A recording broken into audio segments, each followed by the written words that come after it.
ఈ అప్పులు లేని రాష్ట్రంలో వాళ్ళు కొత్తగా ఫ్రెష్ గా ఎప్పుడంటప్పుడు అప్పులు చేసుకోవడానికి వెసులుబాటు ఉండే వాళ్ళకి. కేసీఆర్ కి బీఆర్ఎస్ గవర్నమెంట్ కి వెసులుబాటు ఉండే. ఆ వెసులుబాటులోనే వాళ్ళు అడ్డగోలు వాళ్ళు అప్పులు చేసేవారు. బ్యాంకు దరఖాస్తు పెట్టగానే అప్పు వచ్చింది, పిటిషన్ పెట్టగానే అప్పు వచ్చింది, ఫోన్ చేయగానే అప్పు వచ్చింది.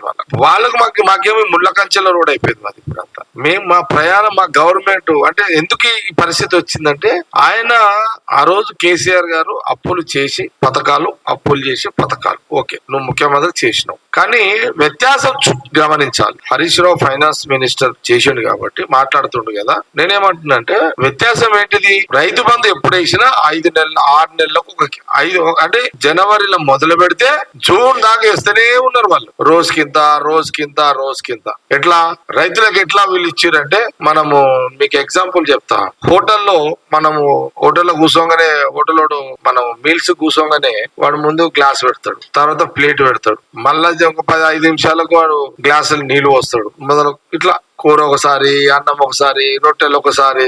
మనం కూడా చూస్తుంటాం, అరే ఏం రా నాయనా గ్లాస్ పెడితే ప్లేట్ పెడితే అన్నం ఎక్కడదరా, ప్లేట్ పెట్టి అన్నం రెడీ చేస్తే ఎట్లరా అంటే కేసీఆర్ అట్లా అంటే అంత సౌలతున్న నిధులు సౌలతున్నది, డబ్బులు సౌలతున్నాయి, ఇన్ని వసతులు అంటే వెసులుబాటు ఉన్న ఫైనాన్స్ వెసులుబాటు ఉన్న టిఆర్ఎస్ గవర్నమెంట్ టైంలో ఇప్పుడు మా గవర్నమెంట్ కాంగ్రెస్ గవర్నమెంట్ ఏం చేసింది? ఇప్పుడు వ్యత్యాసం చెప్తారు, అది మీరు గమనించారు కదా. కాంగ్రెస్ గవర్నమెంట్ ఇప్పుడు ఏం చేసింది? సీఎం రేవంత్ రెడ్డి గారు ఏం చేశారు? అన్ని ప్లేట్లు అన్నం పెట్టి, గ్లాసు పెట్టి, గ్లాసులు నీళ్లు పోసి, కూరగాయలు అన్ని వేసి ఒకటే ఇట్లా ప్లేట్ ముందు పెట్టేసాడు. అంటే ఇమీడియట్ అన్నం తినుకుంటూ, కూరగాయలు కలుపుకొని అన్నం తినుకుంటూ, నీళ్లు తాక్కుంటూ అట్లా ఎట్ ఎ టైం డబ్బులు వేసేసాడు.